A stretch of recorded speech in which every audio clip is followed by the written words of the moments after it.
केतुम कृण्वन्न केतवे, उसमें केतु शब्द आ गया तो केतु का मंत्र मान लिया गया, जबकि वहां पर केतु का अर्थ है, केतु माने ध्वज, केतु का अर्थ होता ध्वज, और ध्वज और केतु दोनों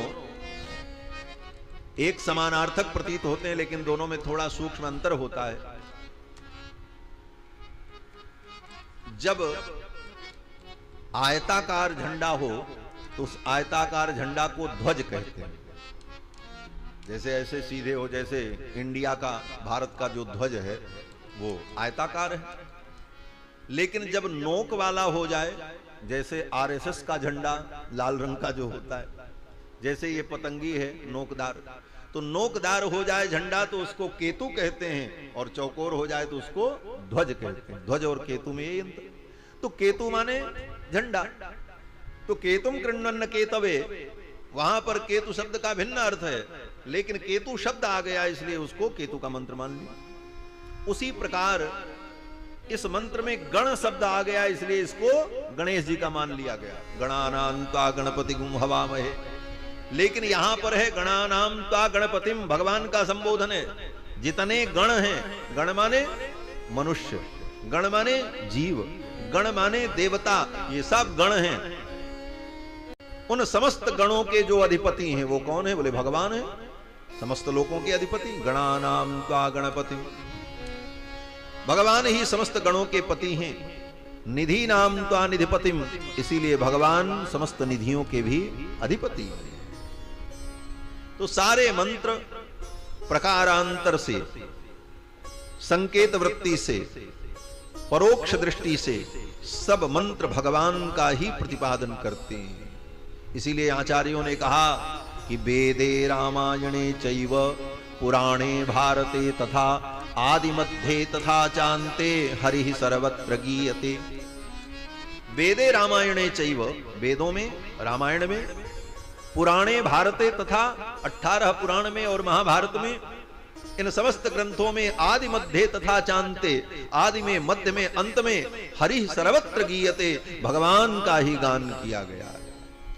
वासुदेव परा वेदा वासुदेव परामखा।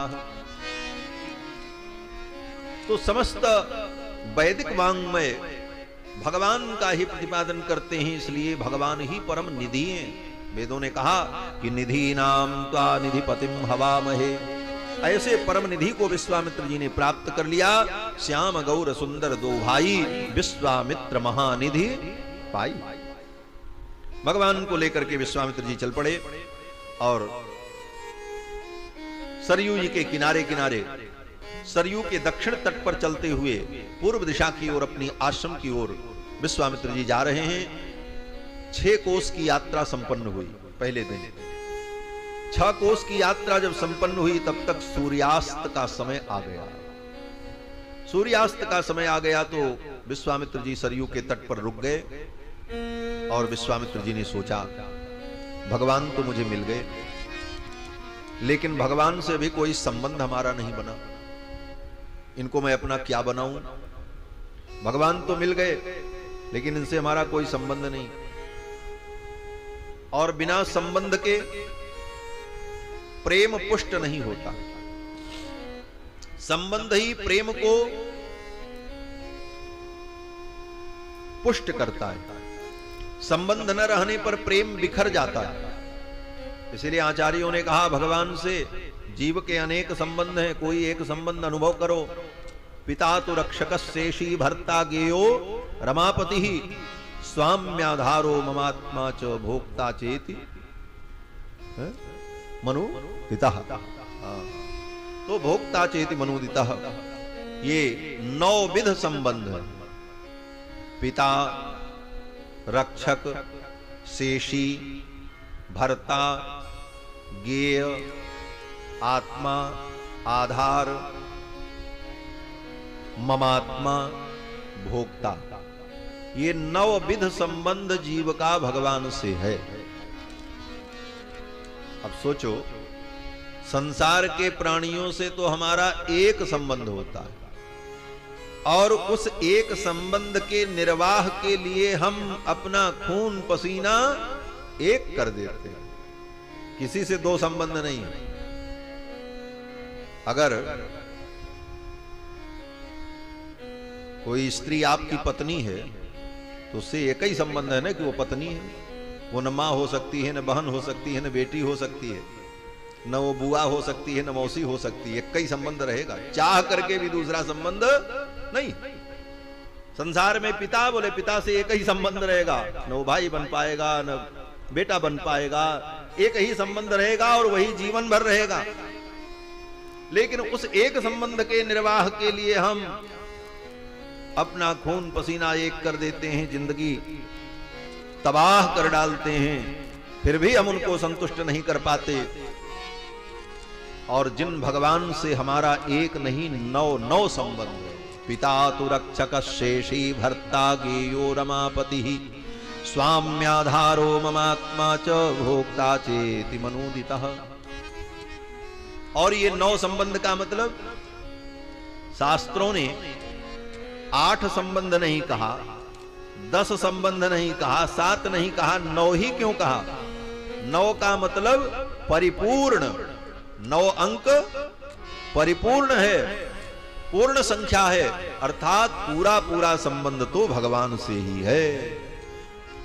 9 का मतलब पूर्ण।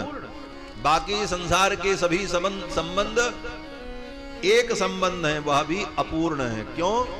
बोले पहले नहीं थे और बाद में भी नहीं रहेंगे। जो आज बेटा है, आज से 20 साल पहले वो नहीं था हमारा बेटा, पता नहीं किसका बेटा रहा होगा। मरने के बाद पैदा हुआ, आज बेटा बना, और फिर समय आने पर मर करके फिर किसी का बेटा बनेगा, तब फिर ये हमारा बेटा नहीं रहेगा। ये सारे संबंध अनित्य हैं। लेकिन भगवान से जो जीव का 9 विध संबंध है वो नित्य है। हम कहीं भी जन्म लें, हम कहीं भी रहें, नाली का कीड़ा भी बन करके हम रहें, तो भगवान हमारे पिता हैं, वो संबंध सदा से। पिता तु रक्षकः, दूसरा संबंध रक्षक। जहां कहीं भी हैं तो हमारे रक्षक भगवान ही हैं। चाहे हम नाली का कीड़ा बने और चाहे राष्ट्रपति बने, चाहे देवताओं के अधिपति बनकर के हम बैठे, सब जगह रक्षा करने वाले भगवान ही हैं। सदा सर्वदा से आज तक वही रक्षा कर रहे हैं। ये बात अलग है कि हम अपनी बुद्धि से अपने को रक्षक मानते हैं कि भाई हम अपनी बुद्धि से, अपने विवेक से, अपने साधनों से हम रक्षित हैं। लेकिन रक्षित तो भगवान के द्वारा ही। कहीं भी कोई व्यक्ति है तो उसकी रक्षा अगर हो रही है तो भगवान ही रक्षा कर रहे हैं। आप कहोगे महाराज हम अपनी रक्षा स्वयं करते हैं। बोले कब तक करते? बोले जब तक जागते रहते। थोड़े में ही अनुभव कर लो, जब तक जागते रहते हो तब तक आप सावधान हो। आपके पास संसाधन है, सब कुछ है, उसका उपयोग भी कर सकते हो। लेकिन जब 8 घंटे की गहरी निद्रा में सोते हो, उस समय आपका कौन रक्षक होता है? उस समय आपके ऊपर छतई गिर जाए, कुछ भी हो जाए, हो ही जाता है। लेकिन उस समय भी जब आप अपने रक्षा के विषय में सोच भी नहीं सकते, उस समय भी, उस क्षण भी आपकी रक्षा करने वाला जो तत्व है वही परमात्मा है। पिता तो रक्षक शेषी, और भगवान ही हमारे शेषी हैं। हम भगवान के लिए ही हैं, हम उनके ही अंश हैं। भर्ता गेयो रमापति है, भगवान ही भर्ता हैं। भर्ता माने, भर्ता का 2 अर्थ होता है। एक तो भर्ता माने भतार, पति जिसको कहते हैं, और भर्ता का दूसरा अर्थ भरतीति, जो भरण पोषण करे। अर्थ वही है। शब्दवा बोलने में बिगड़ जाता है थोड़ा थोड़ा, तो कभी कभी भयानक लगता है लोगों को, लेकिन है वही शब्द। संस्कृत में कहते हैं भरतार, और भरतार भरतार भरतार भतार ऐसे हो गया। वो उच्चारण में थोड़ा सा गड़बड़ हुआ तो वही भरतार शब्द भतार बन गया। तो भरतार का मतलब पति और भरतार का मतलब भरण पोषण करने वाला। तो पिता तो रक्षक शेषी भरता, भगवान भरता हैं। भरता माने सबका भरण पोषण करने वाले। हमारा आपका सबका भरण पोषण भगवान ही करते। इसीलिए कहा कि वैष्णव को, भगवत भक्त को कभी भरण पोषण की भी चिंता नहीं करनी चाहिए, सोचना ही नहीं चाहिए। अपने आप समय पर क्या होना है वो हो जाएगा। जो जीविका मिलनी है और जिस जीविका से जीवन का निर्वाह होना है वो अपने आप विधान समय आने पर बन जाता है। उसके लिए सिर पीटने की जरूरत नहीं, अपने आप वैसी आपकी बुद्धि होगी, वही आप करोगे और वही हो जाएगा। इसीलिए आचार्यों ने कहा कि भगवत आश्रित भक्त को भोजन और वस्त्र की तो चिंता ही नहीं करनी चाहिए। भोजनाच्छादने चिंता वृथा कुर्वन्ति वैष्णवाः, योऽसौ विश्वम्भरो देवो किं स्वभक्तान् उपेक्षते। जो विश्वम्भर परमात्मा है, विश्व भरण पोषण कर जोई, वो भगवान क्या अपने भक्तों की उपेक्षा करेंगे? कदापि नहीं।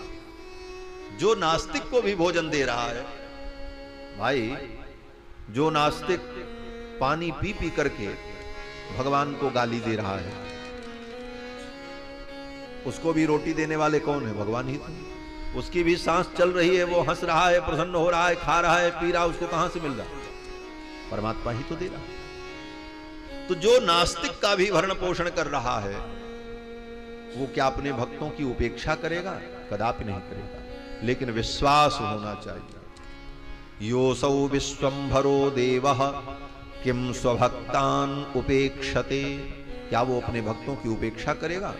अर्थात कदापि नहीं करेगा। तो भर्ता भी भगवान ही है, भरण पोषण करने वाले। पिता तु रक्षकस्येषि भर्ता गेयो रमापति ही। भगवान ही गेय है, जानने योग्य है। बाकी बहुत कुछ जानने की जरूरत नहीं है। भगवान को जान लें, यही सबसे बड़ा ज्ञान है। एकेन विज्ञानेन सर्वम विज्ञातम भवति, वेद कहता है। तो ये सब संबंध जीव के परमात्मा से हैं और सब नित्य हैं, बाकी सब संबंध अनित्य हैं। अब इन संबंधों में किसी संबंध का हम स्मरण करके चिंतन करें, उस भाव से भगवान का भजन करें, यही कर्तव्य है। विश्वामित्र जी ने सोचा भगवान तो मिल गए, लेकिन भगवान से कोई संबंध नहीं बना, इनको मैं अपना क्या बनाऊं? तो विश्वामित्र जी ने सोचा इनको मैं अपना चेला बना लूं, मैं इनका गुरु बन जाऊं। और विश्वामित्र जी ने भगवान से कहा कि रामेति मधुराम वाणीम विश्वामित्रोभ्यभाषत, गृहाण वत्स सलिलम मा भूत कालस्य पर्ययः। हे राम, विलंब मत करो, जल्दी जाओ और जाकर के सरयू जल में आचमन करके प्रोक्षण करके आओ। गुरुदेव की आज्ञा भई। राम जी गए और जाकर के सरयू जल में आचमन किया। सरयू के तट पर ही बैठे थे, आचमन प्राणायाम करके आए और सामने बैठ गए। विश्वामित्र जी ने कहा राम, मैं तुमको मंत्र देने जा रहा हूं। भगवान ने कहा अति कृपा। विश्वामित्र जी कहते हैं एक दो मंत्र नहीं, अनेक मंत्रों का समूह मैं तुमको देने जा रहा हूं। मंत्र ग्रामम गृहाण त्वं बलाम अति बलाम तथा। मंत्रों का जो समूह है उसका नाम बोले बलाम अति बलाम तथा, उसका नाम बला और अति बला है। बला अति बला नाम की विद्या जो अनेक मंत्रों का समूह है, वो मैं तुम्हें प्रदान करने जा रहा हूं और इसे स्वीकार कर। भगवान श्री राम ने बला अति बला नाम की विद्या को स्वीकार किया। विश्वामित्र जी ने बला अति बला नाम की विद्या दी। बहुत से लोग कहते हैं कि ये बला अति बला नाम की कोई औषधि थी, लोकोक्ति है। संसार में ऐसी चर्चा लोग करते हैं कि बला अति बला नाम की कोई औषधि थी, जो औषधि विश्वामित्र जी ने राम जी को बताया, और उस औषधि का ये प्रभाव था कि उस औषधि को जो व्यक्ति खा ले, न श्रमो न ज्वरो वाते न ते रूपस्य विपर्ययः। वो कितना भी श्रम करे उसे थकावट नहीं होगी, उसे बुखार नहीं होगा, वो कभी बूढ़ा नहीं होगा, और न च सुप्तम प्रमत्तम वा धर्षयिष्यन्ति नैरिताः, वो अगर सोता भी रहे, चारों तरफ से असुर उसको घेर लें, फिर भी असुर उसका कुछ बिगाड़ नहीं सकते। ये सब उस औषधि का प्रभाव है, ऐसा लोग कहते हैं। लेकिन जो कहते हैं वो जाने, और कहीं ऐसी दुनिया में कोई औषधि हो तो मैं उसका विरोध भी नहीं कर रहा हूं, लेकिन ये बला अतिबला नाम की विद्या है जो मंत्रात्मक है। मंत्र ग्रामम गृहाणत्वम बलाम अतिबलाम तथा, ऐसी विलक्षण विद्या विश्वामित्र जी ने भगवान को प्रदान की। इसके बाद ये सब करते करते रात्रि हो गई, सूर्यास्त हो गया। फिर तो वहीं पर संध्या वंदन किया। संध्या वंदनादि कर्म से निवृत्त होने के बाद विश्वामित्र जी ने कहा, राम अब आज रात्रि में हम लोग यहीं सरयू के तट पर विश्राम करते। फिर तो वहीं सरयू के तट पर तीनों ने शयन किया।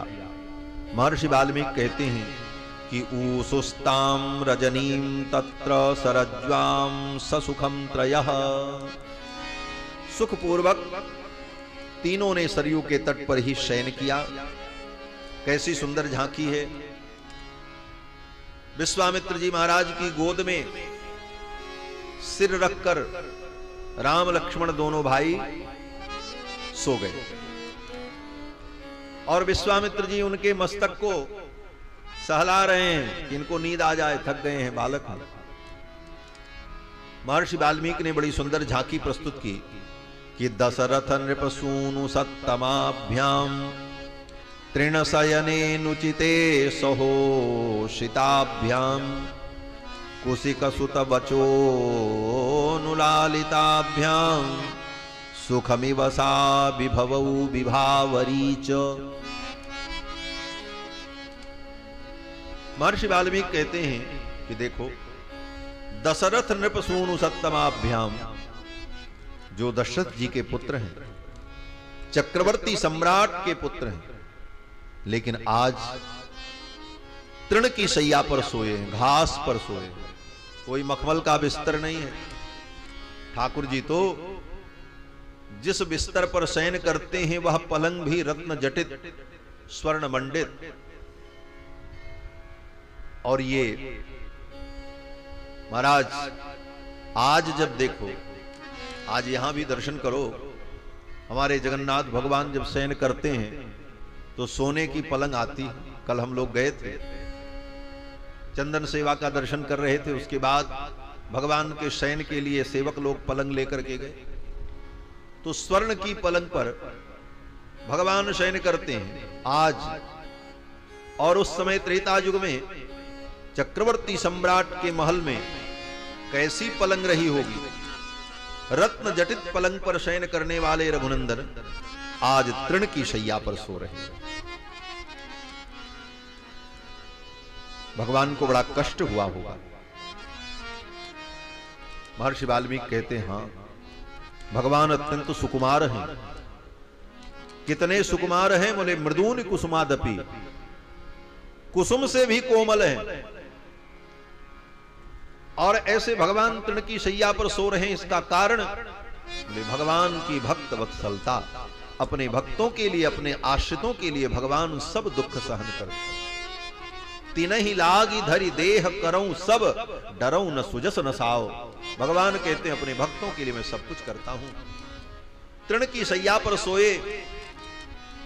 महर्षि वाल्मीकि को अच्छा नहीं लग रहा है। महर्षि वाल्मीकि ने लिख दिया कि तृण शयने नुचिते। तृण शयने, तृण की शैया पर सो रहे हैं। बोले शैया कैसी है? बोले अनुचिते, ये अनुचित है। तदोषिताभ्याम, लेकिन ठाकुर सो गए। पहले तो नींद नहीं आई, तब बोले कुशिकसुत वचोनुलालिताभ्याम।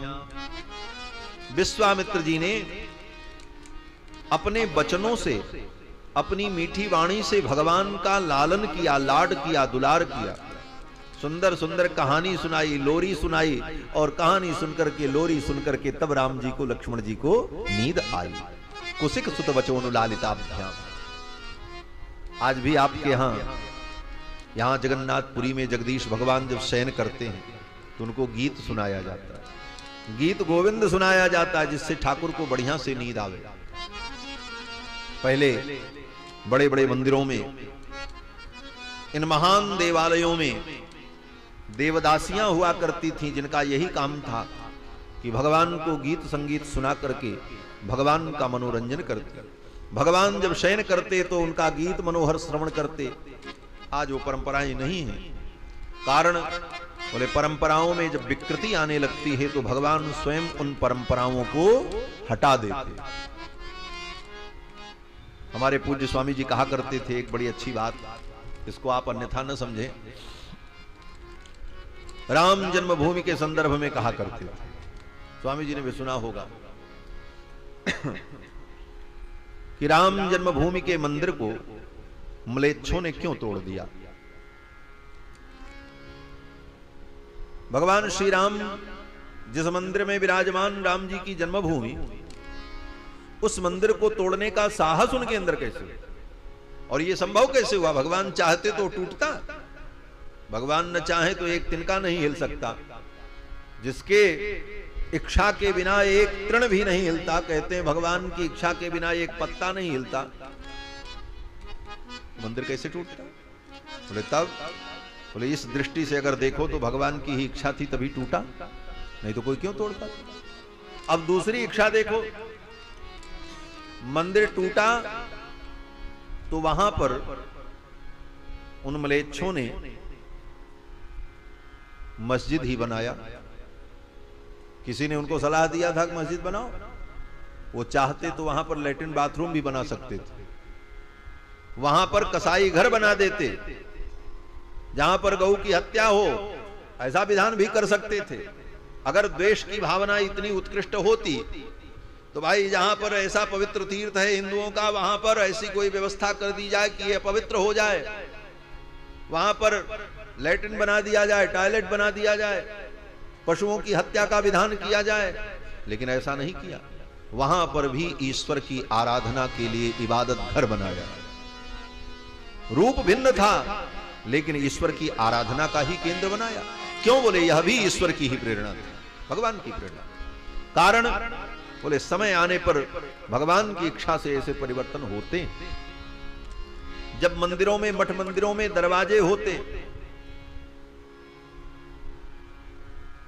तो दरवाजा बंद होता, तो दरवाजे की ओट में अनाचार पापाचार का जब विस्तार होने लगा तो भगवान ने कहा वैसा मंदिर बनाओ, ऐसा स्थान बनाओ जिसमें दरवाजा ही न हो, न दरवाजा रहेगा न कोई गलत कार्य होगा। इसीलिए बिना दरवाजे के ही देवालय बन गए। इसलिए मस्जिद में दरवाजे नहीं होते, वो खुला हो। तो ये भी परिस्थितियां ऐसी बनी, इसमें भी भगवान की ही इच्छा थी। और फिर समय आने पर भगवान की इच्छा हुई कि वो खंडहर वहां से हटे, वो हटा, वो ढांचा हटा, और अब ठाकुर जी की इच्छा होगी वहां पर दिव्य भव्य मंदिर पुनः बनकर के तैयार होगा, और उसका समय भी आ चुका है। अति शीघ्र वहां पर दिव्य मंदिर का निर्माण होगा और सैकड़ों वर्षों से सनातन धर्मावलंबियों की जो एक कामना है वो पूर्ण होगी, और आने वाले समय में अयोध्या के उस प्रांगण में भव्य नव्य राम मंदिर का हम लोग दर्शन करेंगे और समर्चन करेंगे। तो ये सब लीला भगवान की इच्छा से ही हो रही है, ठाकुर का संकल्प ही मुख्य है। तो महाराज विश्वामित्र जी ने अपने वचनों से भगवान श्री राम और कुमार लक्ष्मण का लाड किया, दुलार किया। कुशिक सुत वचोनुलालिताभ्याम सुखमिवसा विभवौ विभावरीच। वो रात्रि सुख पूर्वक बीत गई। रात बीती, जब सवेरा हुआ तो विश्वामित्र जी तो उठ गए, राम जी की नींद नहीं खुली। राम जी अभी खर्राटे ही ले रहे हैं, लक्ष्मण जी भी खर्राटा ले रहे हैं, सो रहे हैं। क्यों नहीं उठे? सूर्योदय होने जा रहा है और राम जी की नींद नहीं खुली। ऐसा कैसे हो गया? राम जी तो बड़े सवेरे उठने वाले हैं। गोस्वामी जी ने कहा कि प्रात काल उठ के रघुनाथा और मातु पिता गुरु ना महिमा था। लेकिन अभी तक सो रहे राम जी, उठे नहीं। और महर्षि वाल्मीकि तो कहते हैं कि विश्वामित्र जी को जगाना पड़ा। विश्वामित्र जी ने राम जी को हिलाया डुलाया, अरे रघुनंदन उठो, सवेरा हो गया। कौसल्या सुप्रजा राम पूर्वा संध्या प्रवर्तते, उत्तिष्ठ नरसार्दूल कर्तव्यम दैवमान्निकम। हे कौशल्यानंदन उठो, सवेरा हो गया। पूर्वा संध्या प्रवर्तते, प्रातः काल की संध्या आ गई। उठ करके अपने दैनिक कृत्य को संपन्न करो। उत्तिष्ठ नरसार्दूल कर्तव्यम दैव मान्निकम, जगाना पड़ा। उसके बाद भी राम जी उठते नहीं, कभी इधर अंगड़ाई लेते, कभी उधर ऊं करके फिर सो जाते। बड़ा स्नेह दिया है महाराज भगवान ने विश्वामित्र जी को। भगवान ये सुख प्रदान कर रहे हैं, जो सुख दशरथ जी को मिला, जो सुख गुरुदेव वशिष्ठ को मिला। क्योंकि वशिष्ठ जी के आश्रम में भी राम जी जब पढ़ने गए तो छोटे ही थे, सो जाएं तो सोते रहें तो गुरु जी जाकर के जगाते। तो जो सुख वशिष्ठ जी को दिया, जो सुख भगवान ने दशरथ जी को दिया, आज वही सुख विश्वामित्र जी को दे। और इसलिए भी कि राम जी ने सोचा कि मेरे पिताजी ने कहा है, और एक दो नहीं सैकड़ों लोगों के बीच में सभा में कहा है कि मेरे प्राण नाथ सुत दो, तुम मुनि पिता आन नहीं को। आप ही इनके पिता हो। तो जब इनको मेरा पिता कह दिया तो अब मैं पुत्र वाली लीला इनके साथ करूं। एक बाप के साथ बेटे की जो लीला होती है, जो भाव होता है, उसी भाव से भगवान सोते रहे, विश्वामित्र जी जगाते हैं। और दूसरा कारण यह भी है। दूसरा कारण क्या है? बोले दशरथ जी ने कहा था कि हे मुनिवर, मेरे राम अभी बालक हैं और ये शाम होते ही सो जाते हैं, और सवेरे जब सूर्योदय होता है तब तक सोते रहते हैं। और निशाचर तो अर्धरात्रि में आते हैं। तो जब निशाचर आएंगे, असुर आएंगे, तो राम जी तो सोते रहेंगे, तो आपका कार्य तो होगा नहीं। ये शाम होते ही सो जाते हैं और सवेरे सूर्योदय तक सोते हैं। तो राम जी ने सोचा कि पिताजी ने कहा है तो हम भी सूर्योदय तक सोएं, नहीं तो विश्वामित्र जी कहेंगे कि दशरथ जी झूठ बोल रहे थे। तो पिताजी की बात झूठी न हो जाए, इसलिए पिता के वचन को सत्य करने के लिए सोते ही रह गए। महाराज विश्वामित्र जी को जगाना पड़ा। कौसल्या सुप्रजा राम पूर्वा संध्या प्रवर्तते, उत्तिष्ठ नरसार्दूल कर्तव्यम दैवमान्निकम। तस्यर्षे परमोदारम वचश्रुत्वा नरोत्तमौ। विश्वामित्र जी के वचन को सुनकर के राम जी उठे और उठ करके स्नान किया, संध्या वंदन किया और फिर वहां से आगे चल पड़े। विश्वामित्र जी के साथ राम लक्ष्मण चल रहे हैं। सरयू जी के तट पर होते होते उस स्थान पर पहुंचे जहां पर सरयू और गंगा का संगम होता है, बलिया जनपद में। सरयू गंगा का जहां पर संगम है, उस स्थान पर जब पहुंचे तो दोनों जलों का मिलन हो रहा था। सरयू गंगा आपस में मिल रही थी, तो जलों के मिलने से जो संघर्ष हो रहा था, ध्वनि हो रही थी, उस ध्वनि को सुनकर के राम जी ने पूछा, गुरुजी ये पानी में गड़गड़ गड़गड़ क्या हो रहा है? ये कैसी आवाज आ रही है? ये कैसी ध्वनि है? बारिणो भिद्यमानस्य किमयम तुमलो ध्वनि।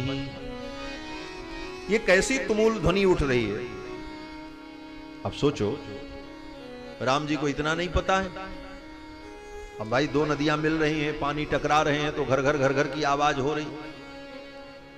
और ये जो नदी मिल रही है सरयू गंगा, बोले सरयू का पहले घाघरा नदी में, घाघरा नद में संगम होता है, फिर घाघरा और सरयू दोनों मिलकर के आगे चलते। और जिस नद का नाम ही घर घर है, जिसमें घरघराहट भरी हुई है, ब्रह्मात्मजो घर घर, ये ब्रह्मा का पुत्र है। तो घर घर नद और सरयू का ऐसा वेग, और उधर से गंगा जी, दोनों के मिलने पर वारिणो भिद्यमानस्य, जल के मिलने पर जो ध्वनि हो रही, उस ध्वनि को सुनकर के राम जी पूछते हैं ध्वनि कैसी आ रही। एक साधारण आदमी समझ जाए, और राम जी तो सर्वगुण संपन्न है, फिर भी अनजान बन करके विश्वामित्र जी से पूछते। क्यों?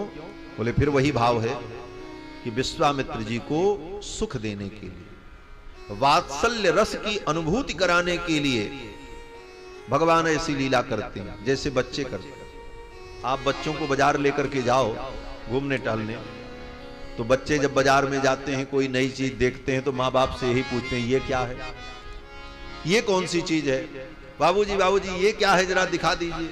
तो हर चीज देखने जानने की जो सहज इच्छा होती है, उसी प्रकार से राम जी विश्वामित्र जी से पूछते हैं गुरुजी ये क्या गुड़गुड़ाहट हो रही है, ये आवाज कैसी आ रही है। विश्वामित्र जी महाराज बताते हैं। विश्वामित्र जी कहते हैं राम कैलास पर्वते राम मनसा निर्मितम सरम, कैलाश पर्वत पर ब्रह्मा जी के द्वारा निर्मित एक सरोवर है जिसका नाम मानसरोवर है। उस मानसरोवर से निकलने वाली जो नदी है उसका नाम सरयू है, और सरह प्रवृत्ता सरयू, सर से निकलने के कारण इनका नाम सरयू है।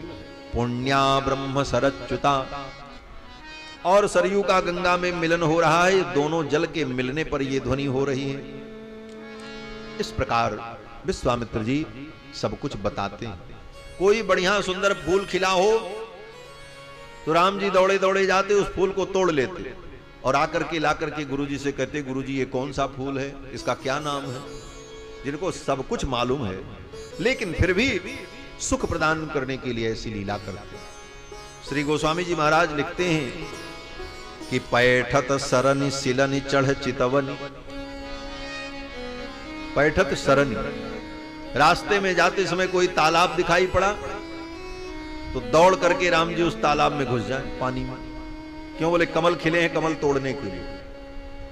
पैठत सरनि सिरनि चढ़ चितवनी, कोई पर्वत पहाड़ दिखाई पड़े, कोई ऊंचा टीला, उस पे चढ़ जाएं और वहां से चढ़ करके चारों तरफ का नजारा देखने लग जाएं। खग मृग वन रुचिराई, मृग पशु पक्षी और वन की रुचिरता को देखकर भगवान आनंदित होते। सादर सभय सपेम पुलक मुनि, पुनि पुनि लेत बुलाई। जब राम जी दौड़ करके कभी किसी शिला पर चढ़ जाएं, किसी तालाब में घुसने लग जाएं, किसी पेड़ की डाली पर चढ़ करके फल और फूल तोड़ने लग जाएं, तो विश्वामित्र जी डर जाते। क्यों डर जाते? बोले कहीं पानी में डूब न जाए, गहरे में न चले जाए, कहीं पेड़ से गिर जाए तो चोट न लग जाए, पहाड़ पर चढ़ रहे हैं कहीं सरक गए पैर में चोट न लग जाए। वात्सल्य के कारण विश्वामित्र जी को भय होता, जबकि विश्वामित्र जी जानते हैं कि ये परब्रह्म परमात्मा। फिर भी प्रेम के परवश होकर विश्वामित्र जी भगवान को बुलाते, पुनि पुनि लेत बुलाई। फिर राम जी आ जाते, फिर मीठी डांट भी लगाते विश्वामित्र जी, देखो राम ठीक ठीक चलो, इधर उधर मत दौड़ो, ये जंगल है, रास्ता तुम्हें मालूम नहीं है, कहीं कुछ गड़बड़ हो जाएगा। तो राम जी कहते जी गुरु जी ठीक है गुरु जी। इस प्रकार आनंद पूर्वक विश्वामित्र जी भगवान को लेकर के जा रहे थे। गंगा पार किया, गंगा पार करके जब आगे चले तो एक जंगल पड़ा, बड़ा भयानक जंगल। विश्वामित्र जी ने कहा रघुनंदन इसी जंगल से होकर के हमको आपको चलना है, और सावधान हो जाओ, अपने धनुष को ज्यासज्ज कर लो, बाण को हाथ में ले लो, क्योंकि इस जंगल में ताड़का नाम की एक राक्षसी रहती है और वो कहीं से आ सकती है। सेयम पंथानमावृत्य बसत्यत्यर्ध योजने, और 6 कोस के अंदर यहां पर ताड़का रहती है, सावधान हो जाओ। राम जी ने अपने धनुष को ज्यासज्ज कर लिया। विश्वामित्र जी ने कहा राम नहीं ते स्त्री वध कृते घृणा कार्या नरोत्तम। हे राम स्त्री समझ करके ताड़का के ऊपर दया मत करना, उसे मार देना। विश्वामित्र जी ने 5 बार राम जी से कहा कि ताड़का को मार देना, मत छोड़ना। और विश्वामित्र जी ये चर्चा कर ही रहे थे, तब तक ताड़का राक्षसी आ गई। चले जाते मुनि दीन दिखाई, चले जाते मुनि दीन दिखाई, सुन ताड़का क्रोध कर भाई, सुन ताड़का क्रोध कर भाई। एक ही बाण प्राण हर लीला, एक ही बाण प्राण हर लीला, दिल जानते निज पद दीना, दिल जानते निज पद दीना, दिल जानते निज पद दीना, दिल जानते निज पद। चर्चा कर ही रहे थे विश्वामित्र जी, तब तक ताड़का आ गई। महर्षि वाल्मीकि कहते हैं दोनों के भाव में अंतर है। गोस्वामी जी महाराज कहते हैं कि विश्वामित्र जी की चर्चा को सुनकर के ताड़का आ गई। चले जात मुनि दीन दिखाई, और सुन ताड़का क्रोध कर दाई। और महर्षि वाल्मीकि कहते हैं कि राम जी ने उसको बुलाया। कैसे बुलाया? राम जी ने सोचा कि ऐसे अचानक आ जाएगी तो ठीक नहीं, अब वो आ ही जाए और इस काम को पूरा कर दें तब आगे बढ़े। राम जी ने अपने धनुष पर डोरी चढ़ाई, धनुष को ज्यासज्ज किया और फिर डोरी को पकड़ करके खींचा। एवं उक्त्वा धनुर्मध्ये बद्ध्वा मुष्टिमरिन्दमः। डोरी को पकड़ करके राम जी ने खींचा और ज्याघोषमकरोत् तीव्रं दिशः शब्देन नादयन्। डोरी को पकड़ करके खींच करके राम जी ने जब छोड़ा तो ऐसी टंकार हुई कि पूरा जंगल गुंजायमान हो गया। वो ताड़का सो रही थी क्योंकि निशाचरी थी, रात भर अपना शिकार ढूंढती थी और दिन में खर्राटे लेती, और उसका खर्राटा टूट गया। ऐसा ज्याघोष हुआ, नींद खुली और वो चौंक करके उठ गई और दौड़ पड़ी उस ध्वनि को सुन करके कि कौन आ गया मेरे जंगल में। सेयम पंथानमावृत्य वसत्यत्यर्ध योजने। 6 कोस की सीमा में उसका साम्राज्य था, उस क्षेत्र में कोई आ नहीं सकता। अब तो महाराज वो दौड़ी, विशाल रूप धारण करके आई। जब दौड़ती हुई उधर से आ रही थी, लक्ष्मण जी ने कहा कि प्रभु मैं अपना काम कर लूं। राम जी ने कहा हाँ कर लो। लक्ष्मण जी ने अपनी तैयारी कर ली। क्या तैयारी? बोले लक्ष्मण जी का काम है कोई राक्षसी आ जाए तो उसका नाक कान काट लेना। तो ताड़का का भी नाक कान काटने के लिए लक्ष्मण जी तैयार हो गए, अपने तलवार को लेकर के एकदम तैयार है कि आवे हम काटें। तब तक तो महाराज वो गर्जना करती हुई दौड़ पड़ी। उद्यम्यवाहुं गर्जन्ती राममेवाभिपद्यतो। दोनों भुजाओं को उठा करके राम जी की ओर ही दौड़ी। राम जी की ओर जब दौड़ी तो विश्वामित्र जी घबरा गए, अरे कहीं मेरे राम का अनिष्ट न हो जाए। तुरंत विश्वामित्र जी ने राम लक्ष्मण को पकड़ करके खींचकर अपनी पीठ के पीछे छिपा लिया और स्वयं सामने आकर के उस राक्षसी को स्तंभित कर दिया। तिष्ठ तिष्ठ ऐसा कहा, बस वो वहीं रुक गई। इस प्रकार विश्वामित्रस्तु ब्रह्मर्षिर हुंकारेणाभिभर्त्सताम। हुंकार करते हुए उसको वहीं स्तंभित कर दिया। ताड़का रुक गई, एक कदम आगे नहीं बढ़ पाई। और फिर राम लक्ष्मण दोनों भाइयों को आगे लाकर हृदय से लगाया और दोनों के मस्तक पर हाथ रखकर आशीर्वाद देते हुए विश्वामित्र जी ने कहा, स्वस्ति राघवयोरस्तु जयम चैवाभ्यभाषत। विश्वामित्र जी ने कहा, स्वस्ति राघवयोरस्तु, हे रघुनंदन तुम दोनों का मंगल हो। जयम चैवाभ्यभाषत, हे रघुनंदन तुम्हारी जय हो। मंगलाशासन हो गया। आचार्य ने मंगलाशासन कर दिया, गुरु जी ने मंगलाशासन कर दिया। राम जी ने कहा बस इसी की आवश्यकता थी। अब मैं ताड़का को मार दूंगा। पहले भी भगवान ताड़का को मार सकते थे, ज्यों ही वो आई उसी समय एक ही बाण छोड़ देते, एक ही बाण में तो उसको मरना तय था। लेकिन भगवान ने नहीं मारा। क्यों? बोले भगवान ने सोचा ऐसे मैं ताड़का को मार दूंगा तो कहीं मेरे अंदर अभिमान ना आ जाए कि मैंने ताड़का को मारा। अब गुरु जी का आशीर्वाद मिल गया, अब मैं ताड़का को मारूंगा। तो भाव ये है कि गुरु की कृपा से मैंने ताड़का को मारा। ताड़का कौन है? बोले अविद्या है। और गुरु के ज्ञान से, गुरु के उपदेश से ही अविद्या का नाश होता है। इसलिए शिष्य अगर अविद्या पर विजय प्राप्त कर जाए, माया पर विजय प्राप्त कर ले, तो उसे अभिमान नहीं होना चाहिए। यही अनुभव करना चाहिए कि गुरु के प्रसाद से, गुरु की कृपा से मैंने माया पर, अविद्या पर विजय प्राप्त किया। ये उपदेश करने के लिए भगवान गुरु के आशीर्वाद की प्रतीक्षा करते रहे। गुरु जी ने आशीर्वाद दे दिया, स्वस्ति राघवयोरस्तु जयम चैवाभ्यभाषत। फिर तो राम लक्ष्मण दोनों भाई तैयार हो गए। लक्ष्मण जी ने कहा मैं अपना काम कर लूं, राम जी ने कहा जल्दी से तुम अपना काम करो फिर मैं अपना काम करूं। फिर तो लक्ष्मण जी महाराज ने अपनी तलवार के द्वारा सूर ताड़का का नाक कान काट लिया।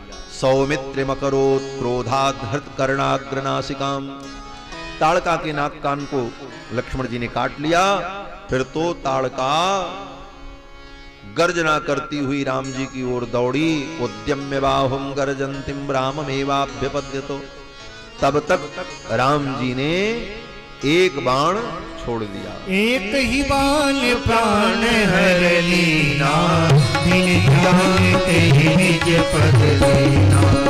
एक ही बाण प्राण हर लीना, बिन जानते निज पद दीना। बिन जानते निज पद दीना, बिन जानते निज पद दीना। सरेणो रसि विभ्याद सापपात ममारच। अपने बाण के द्वारा भगवान ने ताड़का के हृदय को विद्ध कर दिया और पपात ममारच, एक ही बाण में वो गिर पड़ी और ममारच मर गई। इसीलिए मिथिला की सखियां कहती हैं कि एक ही बाण में ताड़का राक्षसी, जो गिरी सो पड़ी की पड़ी रह गई। उठ नहीं पाई महाराज, मर गई। जब मर गई उसी समय स्वर्ग से देवता आए और सभी देवताओं ने भगवान को साधुवाद दिया है। साधु साध्वीति काकुत्स्थम, साधु साधु। सभी देवताओं ने कहा धन्यवाद धन्यवाद, आपने बहुत अच्छा काम किया। इस ताड़का को आपने मार दिया। सुराश्चाप्यभिपूजयन् उवाच परम प्रीतः सहस्राक्ष पुरंदरः।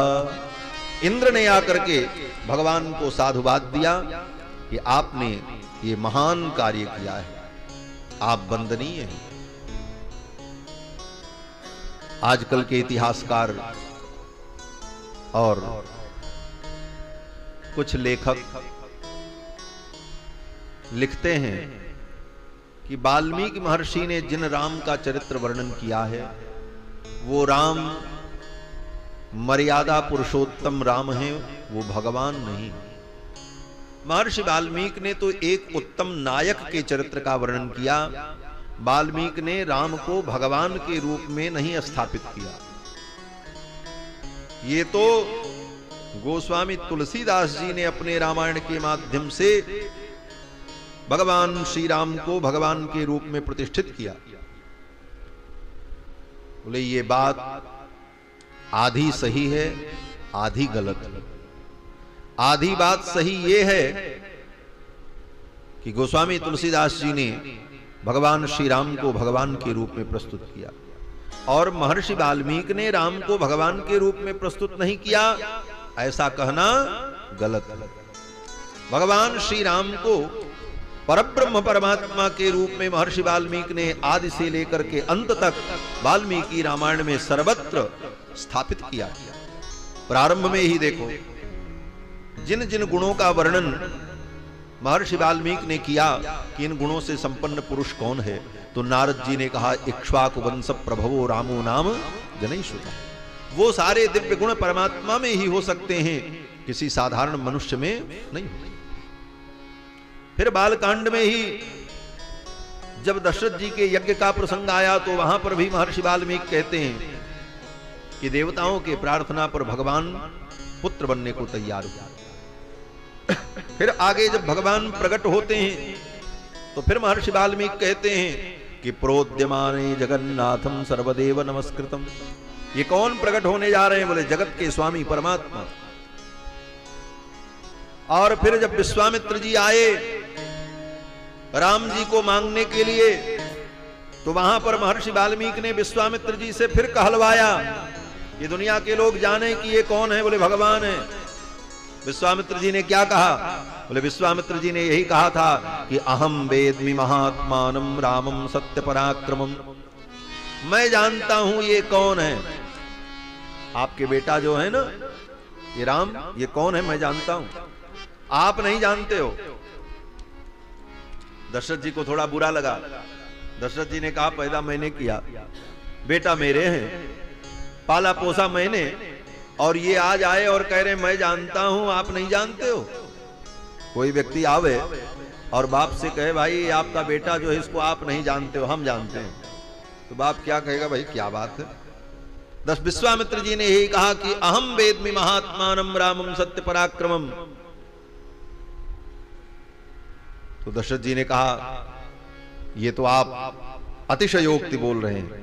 विश्वामित्र जी ने कहा राजन मैं ठीक कह रहा हूं, ये आपके बेटा हैं, आपके पुत्र बनकर के आए, 12 वर्ष से आपने इनका दर्शन किया, लाड प्यार किया, दुलार किया, लेकिन ये कौन है इनको आप भी नहीं जानते, मैं जानता हूं।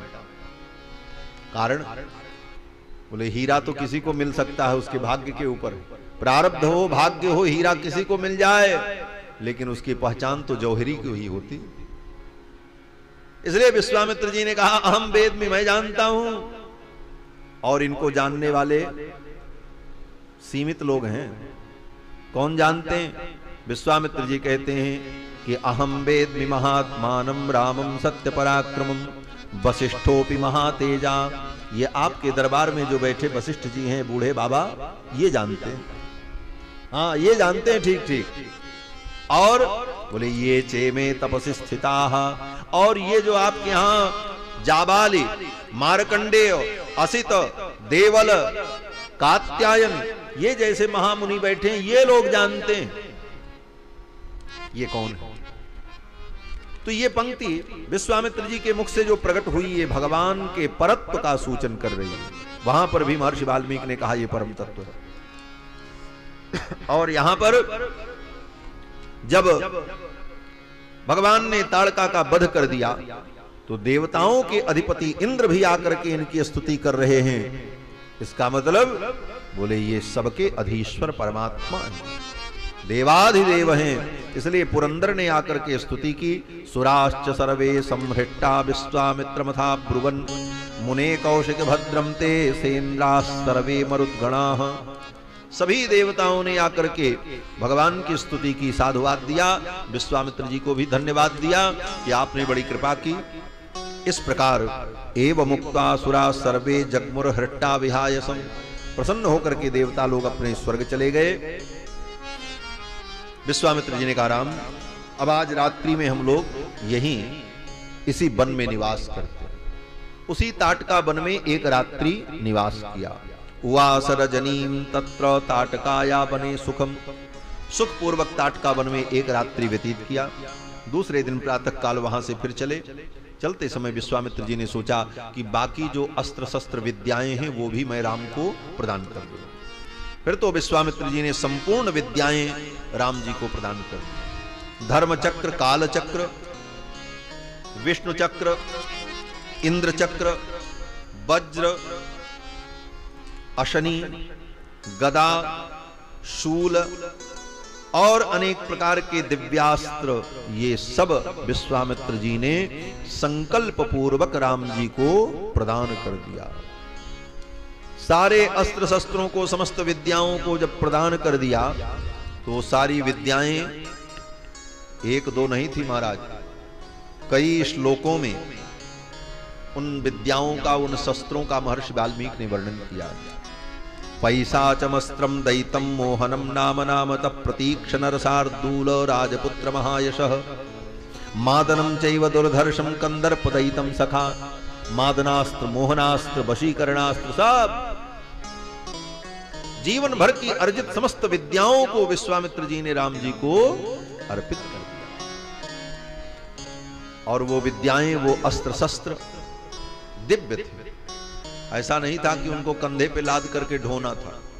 आज का एक शस्त्र बहुत बढ़िया राइफल बंदूक भी मिल जाए तो उसको कंधे पे रख करके ढोना पड़ता है और 20 किलो का बोझा ढोते रहो है? लेकिन ये जो अस्त्र शस्त्र थे कैसे थे? बोले दिव्य थे और ये देवमय थे महाराज। देवता के रूप में ये सब अस्त्र शस्त्र प्रकट हो गए, सामने खड़े हैं। और सभी अस्त्र शस्त्रों ने भगवान की प्रार्थना की। जपतस्तु मुनेस्तस्य विश्वामित्रस्य धीमतः उपतस्थुर्महार्हाणि सर्वाण्यस्त्राणि राघवम्। विश्वामित्र जी के मंत्रोच्चारण मात्र से वो सभी अस्त्र शस्त्र मूर्तिमान होकर के देवता के रूप में राम जी के सामने खड़े हुए। और उन सभी अस्त्र शस्त्रों ने राम जी से कहा कि आप हमें स्वीकार करें, हम आपकी सेवा में उपस्थित हैं। तो राम जी ने उन अस्त्र शस्त्रों से, विद्याओं से कहा कि मानसा में भविष्यध्वम इति तान्यभ्यचोदयत्। राम जी ने कहा, हे विद्याओं, हे अस्त्र शस्त्र, आप सब मेरे मन में प्रतिष्ठित हो जाओ। मानसा में भविष्यध्वम, मेरे मन में आ जाओ। वो सब दिव्य अस्त्र शस्त्र थे, सब भगवान के मन में सूक्ष्म रूप से प्रवेश कर गए। ततः प्रीतिमना रामो विश्वामित्रम महामुनिम अभिवाद्य महातेजा गमनायोपचक्रमे। सारे अस्त्र शस्त्र सूक्ष्म रूप से भगवान के मन में प्रतिष्ठित हो गए।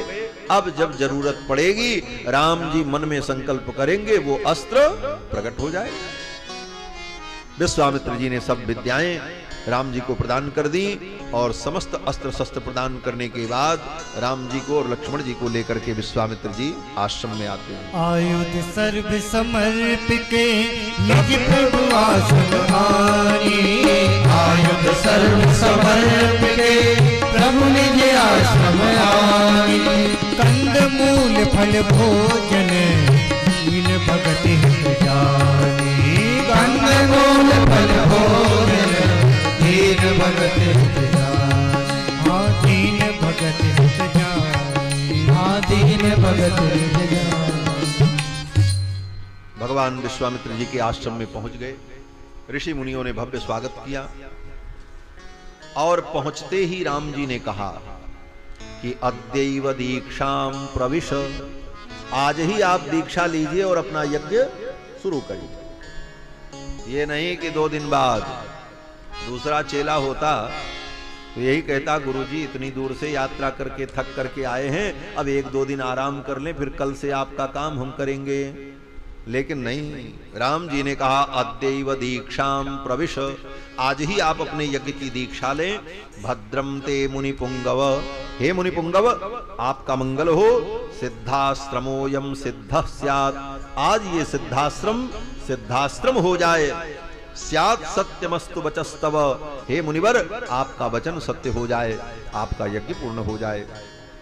इस प्रकार जब राम जी ने कहा तो विश्वामित्र जी ने यज्ञ का संकल्प किया और यज्ञ प्रारंभ हो गया। विश्वामित्र जी महाराज यज्ञ करने लगे। राम लक्ष्मण दोनों भाई यज्ञ मंडप के द्वार पर धनुष बाण लेकर के खड़े होकर सतत सावधान होकर यज्ञ की रक्षा करने लगे। विश्वामित्र जी महाराज यज्ञ कर रहे हैं। होम करने लागे मुनि झारी। होम करने लागे मुनि झारी। आप रहे मत की रखवारी। आप रहे मत की रखवारी। सुन मारी जिन साचर क्रोही। सुन मारी जिन साचर क्रोही। ले सहाय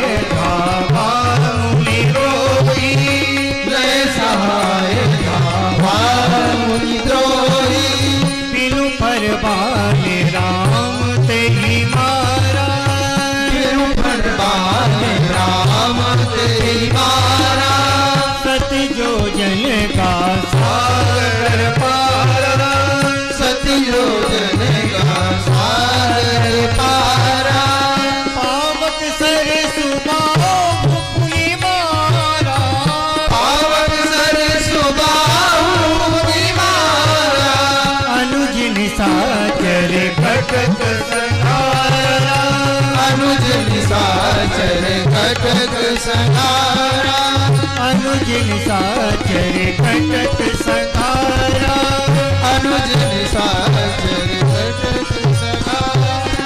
होम करन लागे मुनिधारी, होम करन लागे मुनिधारी। विश्वामित्र जी महाराज यज्ञ करने लगे। सुबाहु मारीच आए। अब इस चौपाई को सुनकर यही लगता है कि होम करन लागे मुनिझारी, आप रहे मख की रखवारी। और तब तक लय सहाय धावा मुनि द्रोही। गोस्वामी जी महाराज तो बिंदु में सिंधु को समाहित करते हैं, इनका काव्य कौशल है। लेकिन इसके बीच में समय का अंतराल कितना है वो महर्षि वाल्मीकि स्पष्ट करते हैं कि यज्ञ जब प्रारंभ हुआ तो 6 दिन 6 रात्रि बीत गई, मारीच सुबाहु नहीं आए। 6 दिन 6 रात्रि माने 6 24 घंटा। और भगवान श्री राम कुमार लक्ष्मण धनुष बाण लेकर खड़े रहे, एक क्षण भी निद्रा नहीं लिया। अनिद्रम षड अहोरात्रम तपोवनमरक्षताम। अनिद्रम 6 दिन 6 रात्रि तक नींद नहीं ली राम जी ने लक्ष्मण। अनिद्रम षड अहोरात्रम तपोवनमरक्षताम।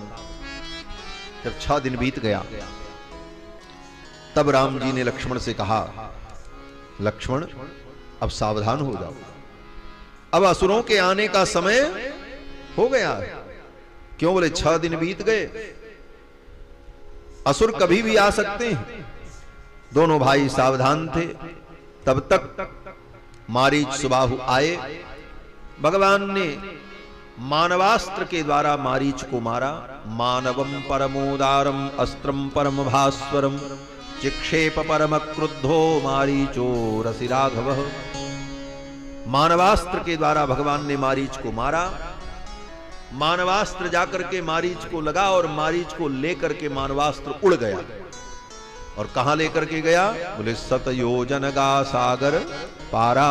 100 योजन दूर ले जाकर के समुद्र में पटक दिया।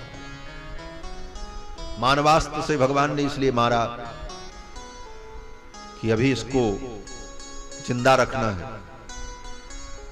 ये मानवास्त्र बड़ा उदार है, मानवम परमोदारम, इसीलिए कहा। ये प्राण नहीं लेता है, दूर फेंक देता है। क्योंकि मारीच की आगे आवश्यकता है। मारीच ही माया मृग बनेगा तो सीता हरण का बहाना बनेगा और तब रावण के वध की योजना आगे बढ़ेगी। इसीलिए मारीच को भगवान ने जिंदा छोड़ दिया। भगवान ने मानवास्त्र से कहा, ले जाओ इसको दूर फेंक दो। और कहां फेंका? बोले समुद्र में ले जाके फेंका। 7 योजन का सागर पारा। वो मानवास्त्र मारीच को किसी पहाड़ पे नहीं पटका। क्यों? बोले पहाड़ पे पटक देता तो ऐसे ही मर जाता वो, उसके तो चिथड़े उड़ जाते।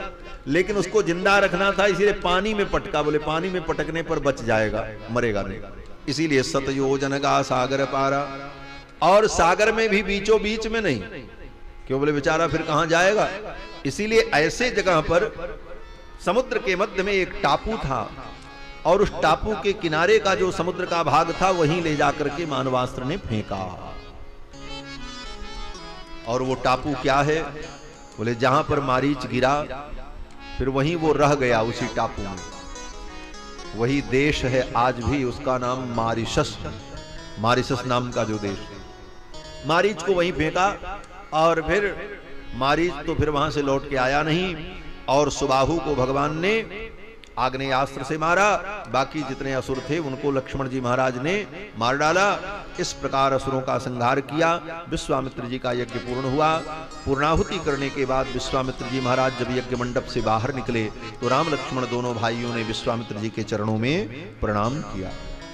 प्रणाम करके जब खड़े हुए तो विश्वामित्र जी ने कहा, कृतार्थोस्मि महाबाहो।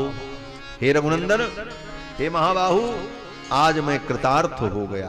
कृतम गुरु वचस्त्वया, तुमने गुरु के वचन का पालन किया। सिद्धास्त्रम इदम सत्यम, आज ये सिद्धाश्रम सत्य हो गया। आज ये सही में सिद्धाश्रम हो गया। आज तक मुझे कभी सिद्धि की प्राप्ति नहीं हुई थी। फिर तो विश्वामित्र जी बड़े प्रसन्न हुए। कुछ दिन तक भगवान विश्वामित्र जी के आश्रम में रहे और उसके बाद तह पुनि कछुक दिवस रघुराया और रहे कीन विप्रन पर दाया।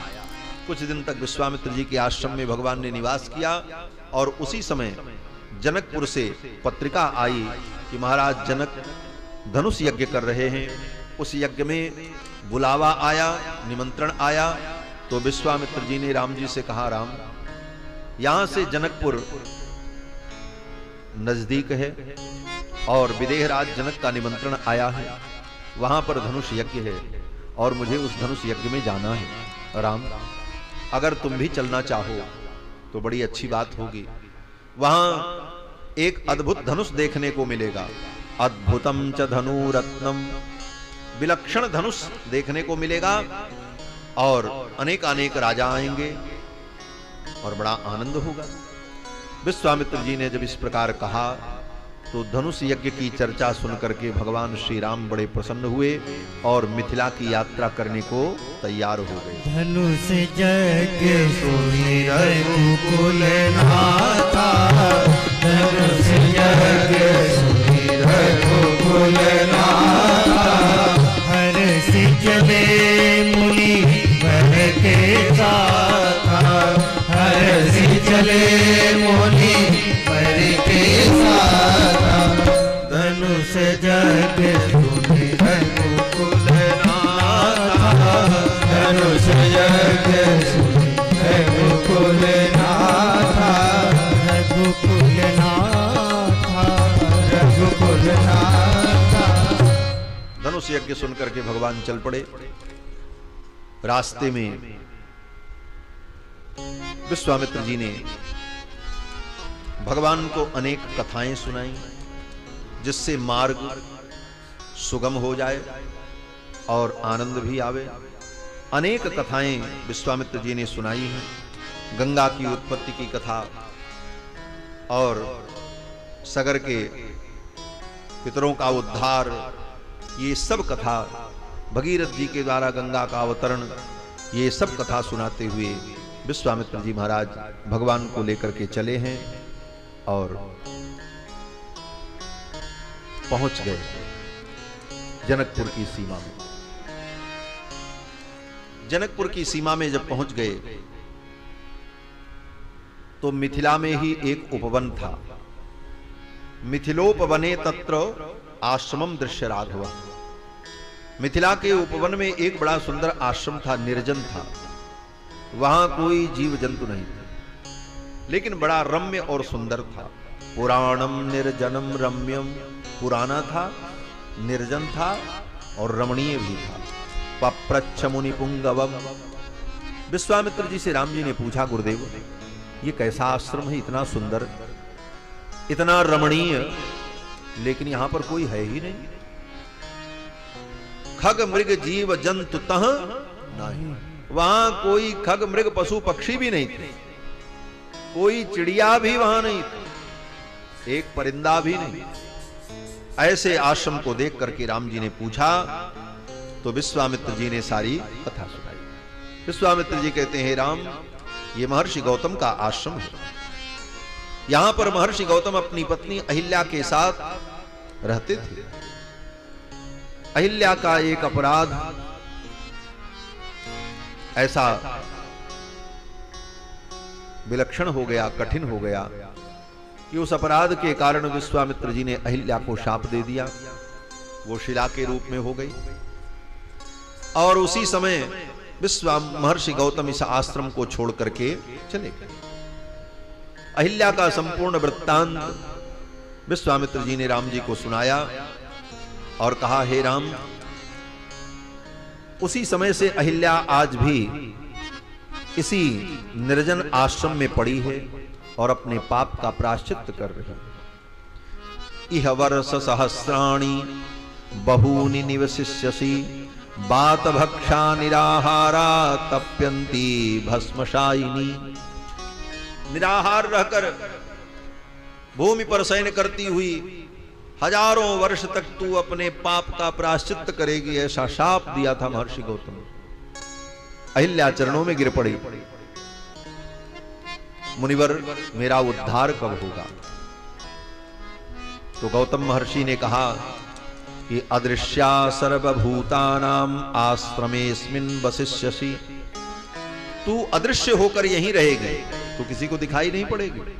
लेकिन यदा त्वेतद् वनम घोरम रामो दशरथात्मजः, जिस दिन दशरथ नंदन राम इस वन में, इस आश्रम में आ जाएंगे, आगमिष्यति दुर्धर्षस्तदा पूता भविष्यति, उनके दर्शन मात्र से तू पवित्र हो जाएगी और तेरा उद्धार होगा। विश्वामित्र जी कहते हैं राम, ये वही आश्रम है और यहीं पर अहिल्या शिला के रूप में अदृश्य होकर के पड़ी है, इसलिए हे राम अहिल्या का उद्धार करो। विश्वामित्र जी कहते हैं कि तारयिनाम महाभागाम अहिल्याम देवरूपिणी। तारयिनाम, ए नाम तारय, इसका उद्धार करो। महाभागाम अहिल्याम, अहिल्या को विश्वामित्र जी क्या कहते हैं? बोले महाभाग्यशालिनी। तारयिनाम महाभागाम अहिल्याम, इस महाभाग्यशालिनी का उद्धार करो। महाभाग्यशालिनी, इतना बड़ा विशेषण अहिल्या के लिए, जिस अहिल्या को महर्षि वाल्मीकि कहते हैं मतिम चकार दुर्मेधा, दुर्बुद्धिशालिनी, क्या क्या नहीं कहा। विश्वामित्र जी कहते हैं अरे ये तो महाभाग्यशालिनी है। तारयिनाम महाभागाम अहिल्याम, बोले पहले तो महाभाग्यशालिनी नहीं थी, लेकिन आज ये महाभाग्यशालिनी जरूर हो गई। इसका महाभाग्य क्या है? बोले स्वयं भगवान चल करके इसका उद्धार करने के लिए इसके द्वार तक आए, इससे बड़ा महाभाग्य और क्या होगा। अहिल्याम महाभागाम तारयिनाम। महाराज विश्वामित्र जी कहते हैं देवरूपिणी, ये तो देवरूपिणी है। देवरूपिणी क्यों है? बोले देवता का दर्शन किसको होता है? बोले जो देवतुल्य हो जाता है, जिसमें दिव्यता होती वही दिव्य का दर्शन कर पाता है। कहते हैं भगवान परम दिव्य हैं और उन परम दिव्य को देखने के लिए आंखें भी दिव्य हो जाएं तभी ना दिखेंगे। इस चर्म चक्षु से भगवान थोड़ी दिखते हैं। इसीलिए भगवान ने अर्जुन से कहा कि दिव्यम ददामि ते चक्षु, मैं आपको दिव्य दृष्टि दूंगा तब तुम मुझे देख पाओगे। तो भगवान को देखने के लिए जब तक दिव्यता न हो, तो आज भगवान का दर्शन अहिल्या कर रही है, इसलिए देवरूपिणी, ये भी दिव्य हो गई, देवमय हो गई, देवस्वरूपिणी हो गई। विश्वामित्र जी कहते हैं अहिल्या का उद्धार करो। और तब तक भगवान ने गुरुदेव की आज्ञा मान करके अहिल्या का उद्धार किया। शिला रूप में जो अहिल्या थी, भगवान ने अपने चरण रज से उसको दिव्यता प्रदान की। अहिल्या सुंदर स्त्री के रूप में प्रकट हो गई और भगवान के चरणों में प्रणाम करते हुए अहिल्या ने बड़ी सुंदर स्तुति की।